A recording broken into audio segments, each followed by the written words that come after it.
പെണ്ണിലെ മോഹങ്ങൾ. രചനയും അവതരണവും ചെങ്ങമനാടൻ.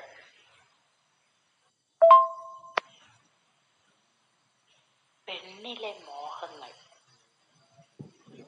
ഞാനൊരു മുല്ലവള്ളിയായിരുന്നെങ്കിൽ എനിക്ക് പടർന്നു പന്തലിക്കാൻ താങ്ങായും തണലായും ഒരു തേന്മാവ് വേണമെന്ന് ഞാൻ മോഹിക്കും. ആ വൻമരത്തിനു മുമ്പിൽ ഞാനൊരു കാമുകിയായി വിളാവിവശയായി നിൽക്കാൻ മോഹിക്കും.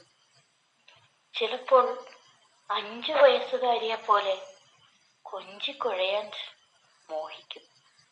പട്ടുപാവാടയിട്ട് പൂമ്പാറ്റയെ പോലെ പാറിപ്പറക്കാൻ മോഹിക്കും. വാക്കിലും നോക്കിലും കുസൃതി ഒളിപ്പിക്കും. കുട്ടിക്കുറുമ്പിയെ പോലെ ഒളിച്ചു കളിക്കാൻ മോഹിക്കും. അവൻ എന്റെ കളിക്കൂട്ടുകാരനായിരുന്നെങ്കിൽ പരിഭവം പറയും, പിണക്കം നടിക്കും.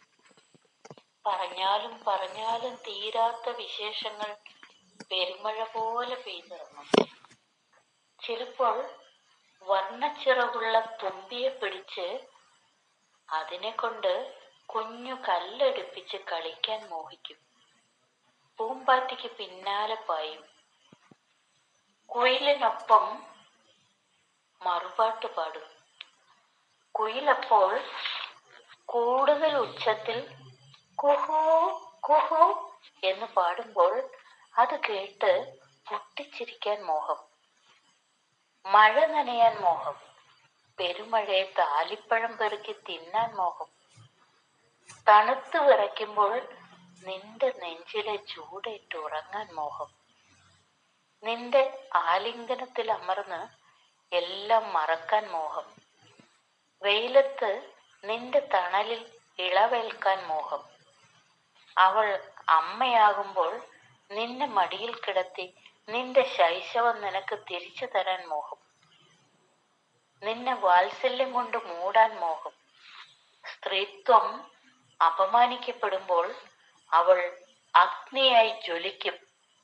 ഏറിയ വെള്ളങ്ങൾക്കും അവളിലെ തീ അണയ്ക്കാൻ കഴിയില്ല.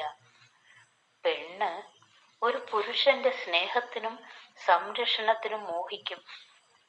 അങ്ങനെ അവളിലെ മോഹങ്ങൾ പൂവണിയുമ്പോഴാണ് ഒരു പുരുഷൻ പൂർണ്ണതയിലെത്തുന്നത്.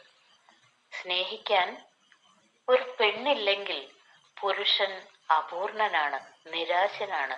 അവന്റെ ജന്മം പാഴാണ്, ശൂന്യമാണ്.